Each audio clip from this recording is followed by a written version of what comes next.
في عندي بقى مشكلة كبيرة جدا، عشان كده انا خبيت عليها امبارح واحنا بنسأل السؤال على الستوري. كاتب هنا عندي ايه؟ ان الريكتور هي اللي اشتغلت. لا ازاي؟ طيب فين هنا الجلوتس وفين الهامسترنج، وهو ايه الكلام بالظبط في القصة دي؟ عايز اقول لك ان للاسف ان الموضوع ده مش دقيق بنسبة 100%. الكلام اللي مكتوب ده علشان كده انا شخبطت عليه امبارح، وشفنا الاول رأي الناس ايه. حوالي 2000 واحد جابوا الإجابة صح ان هي جلوت وهامسترنج. اول حاجه عايزك تاخد بالك منها ان هنا حصل استرتش للجلوتس. الجلوتس كانت هنا كونتراكتد، حصل لها استرتش. عشان اشغل الريكتور بدون ما اشغل الجلوتس انا لازم ارفع الباده دي اكتر لهنا، فاعمل لوك للهب. بص بقى الكلام اللي هو بيقول لك عليه. انا دلوقتي علشان اشغل الريكتور المفروض ايه اللي يحصل سباينال فليكشن زي ما هو حاصل كده، وبعدين بعد كده يحصل الاكستنشن. نتفق مفيش اي مشكله خالص. بص هنا بقى بيقول لك ايه.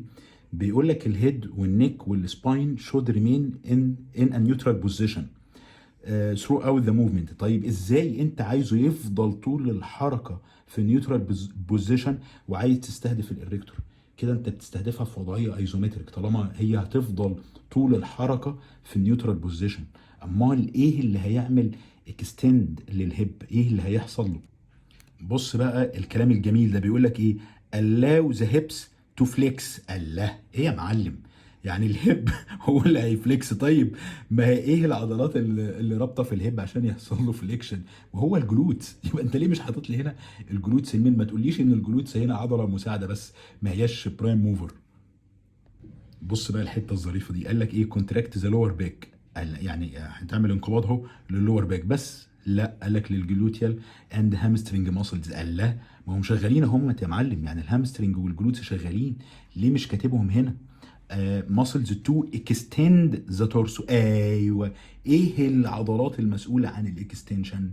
اللي مسؤوله عن الهيب اكستنشن ايه هي؟ الجلوت والهامسترنج. واللي مسؤوله عن ان هي تعمل سباين اكستنشن او ترجعه تاني في حاله الاكستنشن ان هو يبقى في وضعه النيوترال بدل ما هو كان في الفليكشن، ايه هو؟ الريكتور. يبقى الثلاثه شغالين. فكونه ان هو يكتب الريكتور بس كده لوحدها، الكلام ده للاسف مش دقيق.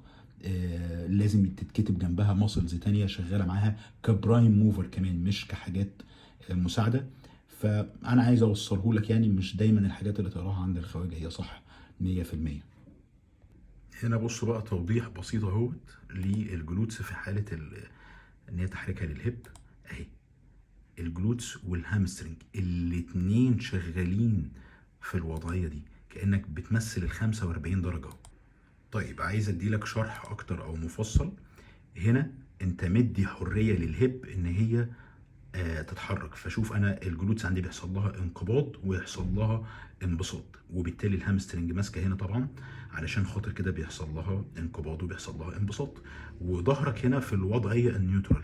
الريكتور سبايني هنا شغاله كايزومتريك، عضله مثبته بتثبت بس السباين بتاعك من ان هو يحصل له فليكشن. طيب هنا بقى فوق في الوضعيه دي انا عامل لوك، مطلع الباده بتاعت الجهاز فوق وقافل تماما الحوض ان هو يتحرك. الجلوتس عندي ما اتحركتش يعني سنتي واحد، ولا حسيت حتى بيها. كل احساسي ان انا او كل الفانكشن اللي انا بعمله ان انا بعمل سباينال فليكشن وبعمل سباينال اكستنشن. فبالتالي اللي شغال عندي هي عضلات الريكتورز او العضلات الناصبه للعمود الفقري كلها، واحساسك فيها فعلا بيبقى قوي جدا. فانا عايزك تفرق ما بين الاثنين، وخلي بالك دايما ان اللي مش بتقراه في الكتب مش بيبقى دقيق 100%، يعني انت بقى وحظك.